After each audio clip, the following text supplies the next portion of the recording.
Ciao, ciao, ciao! Felici Friday! It is May 7th, the first week in the fifth month of 2020. Wonderful. How are you all today? So excited to have you here and talking about today's topic. So let's buckle in. We're going to get right to it. And I'm going to tell you that today's subject was inspired because of a client that I talked to this week, and quite a few things that this person had been talking about I know resonates with so many people, and it's one of the biggest challenges I think we find in our business.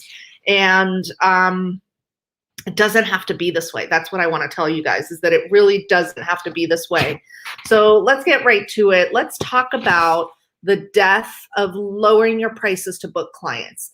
And basically, that's exactly what I mean. It doesn't have to be that way. There's only one reason why we're continuously lowering our pricing. We are thinking that we have to succumb to negotiations, why negotiations happen anyway, all of those kinds of things. So let's talk about it. Like, why we as wedding and creative event professionals, why do we give discounts?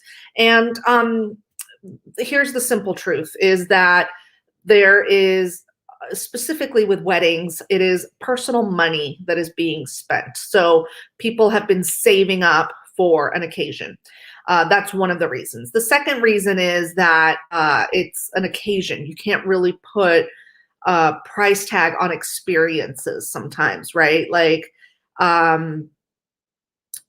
it's a service, not necessarily a product. A product is a part of events.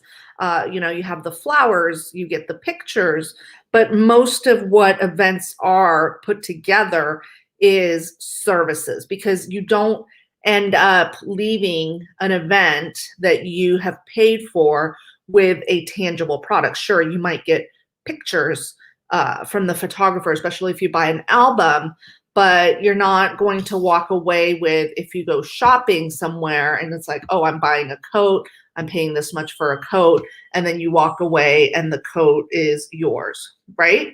So those are a few things that are stacked against us when we are in the industry that we're in. How do you put a price tag on an experience? And I often talk about my personal experiences. I grew up in the hospitality field. My background is hospitality and waiting tables and creating experiences, creating luxury experiences for clients, right? So for instance, yesterday I was at my old stomping grounds. The reason that I moved out here to Santa Barbara was to work for a resort. And yesterday my parents have been visiting, and we decided to just kind of walk around the property and hang out there for a little bit. And it's interesting because there's so many similarities to what a hotel offers or a dining experience offers. Those are all experiential things. They're non-tangible. So you might check into a hotel and the front desk agent greets you, the valet greets you, you check in, you get your room key, you go to the hotel room, and there's things that you buy, like you can buy the mini bar, you can buy a bottle of wine, you can order room service, right? You buy food, you go to the restaurant, but everything else, what you're paying for is the whole experience. And I think it's so interesting that we are so, in our industry, easy to discount, because we don't walk away necessarily with a tangible product. The client walks away with that experience, just like staying at a hotel, and then comment cards are filled out. My parents were just staying here, and we were asked for a review for the hotel. How was this? How was that? How was the check-in process? All of that. But they don't walk away with a tangible product, right? So why is it that experiences for events, for weddings, are negotiated when you don't negotiate. You don't go to a front desk at a hotel and say, oh, you know what? I only have this much money and that's what I want to pay per night. But why is it okay to do that in our industry? And that's just part of the mindset. Obviously, an experience that you pay for, a wedding, an event, a social engagement, all of those things costs a lot more than one night at a hotel room. But the concept, the idea is the same. And one of the main reasons that we think that we need to give discounts is because people ask. So when I was talking to this client earlier this week, and I'm just going to briefly look at my notes, and this is one of the reasons that we give discounts, is number one, we want to work, right? We want to try to stay in business. But what she had said to me is, I try to work within their budget. She wants it to be a workable, and sometimes people can only afford a certain amount, and so and they negotiate with her for her services. She's an officiate and a planner, and she knows, these are words she said, I know how hard it is to plan a wedding. But here's my thought on this, right? Like, you don't have to get married. You don't have to have a big wedding. Like, why is it okay to think that you can have a wedding and want to get married and also negotiate pricing? Because whether as a planner I'm doing a wedding for 10 people or 100 people, the amount of time is probably about the same. The guest count doesn't necessarily affect my services. Sure, it'll affect rentals, right? It'll affect catering. Those guest counts will be affected, but the motions that I go through are the same. So when a guest checks into a hotel, you still have to clean the room. Housekeeping still has to come do turn down. You still have to wash the sheets. Like, all of those things, whether it's two people or one person staying in the room, there might be a little bit more clutter, with two people there at the end of the day when you clean the room. But at the same time, you still have to go through the motions. You still have to check them in. You still have to get that key ready. You still have to have the bellman take them to the room. All of those things go into play. So it's the same thing in a wedding. So when someone says to me, I understand how hard 2020's been, and I want to work within people's budgets because I know how expensive it is to plan weddings. Well, sure, but at the same time, it's a choice, right? Like, if I cannot afford to go on vacation, I won't, or I'll save up to go on vacation, but I can't expect to go on a vacation and get 60% off here and there. Why is that allowed in our industry? And it's only because of the mindset that we have as creative wedding and event professional business owners, that discounting is okay. When you focus on the discount, that's what you will get. So let's talk about how discounting hurts us way more than it helps us. So you may think, oh, I'm going to discount, I'm going to negotiate and succumb to this client's negotiation because at least it gives me work. Well, this person that I talked to earlier in the week had negotiated their pricing down over 60%, around 60%. And then it was, by the time that we did the math based on how many hours they would work to plan that wedding, what their staffing that they needed to bring in, what their overhead is, that, sometimes it's minimal for an event planner because it's really just the website, maybe some social media platforms. It's your time, your bookkeeper, if you have a bookkeeper. But we might be able to keep those costs low, but there's still costs involved, right? You don't go to your bookkeeper and say, hey, I really had a rough year. Can you just do my bookkeeping for half what you normally charge? That's not how it works. So we still have those costs involved. And by the time everything was said and done, from their normal rate, the person that I talked to was actually paying almost $500 for that one event. They were paying the client. And it breaks my heart when I hear people say, yeah, but it's so hard for them. And I want to try to work within their budget. but they are losing money, right? They're not getting these quality leads. They're frustrated because they're receiving potential clients, excuse me, clients and inquiries who aren't able to pay. And that's why it happens, because you're focusing on the problem. The problem is I'm attracting clients who can't pay. So the bigger issue there is you're going to continue attracting clients who can't pay because that's where your focus is versus focusing on your goal. So that's why it hurts us more than it helps us, because then we start spiraling into this is just the way it is. I have to take every client because I can barely make ends meet. I have to discount so that I can book the client, but you're not really looking at the hardcore numbers.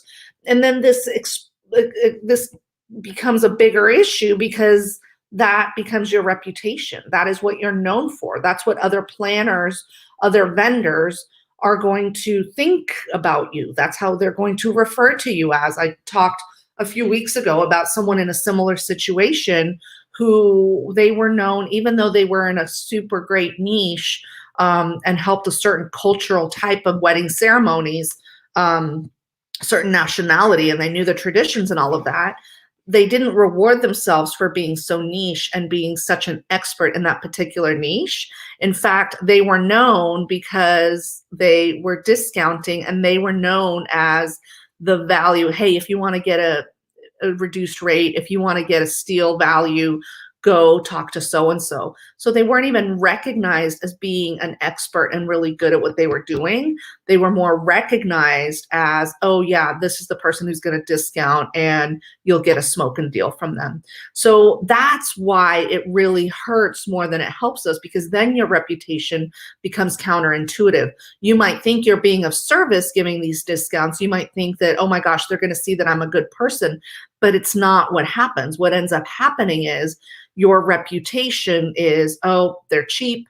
Oh, they'll do it for nothing. Oh, this is the person that you're, and you end up receiving a lot more of that. You know, the more that you offer discounts, the more that you succumb to negotiation, the more you're going to receive that, and the bigger that problem is going to be, because you're not focused on the solution of, hey, this is the amount of money I want to be making. This is what my value is. This is what my worth is in my business, and working on gaining that reputation. Would you rather be someone who people are like, you know what, she's expensive, but she's worth every single penny? Or would you rather be known as someone like, hey, they're super cheap. You go ahead and negotiate with them, and they're going to work their hands to the bone for you. And what would you rather have as the reputation? So that's why it hurts more than it helps when you start succumbing to negotiations, when you lower your pricing. And really, the key to this is to create value. So again, I just was sharing with you guys how my parents have visited here, and I found them a hotel, and the hotel did have discounted pricing because they were trying to fill up rooms, right? But there's certain criteria.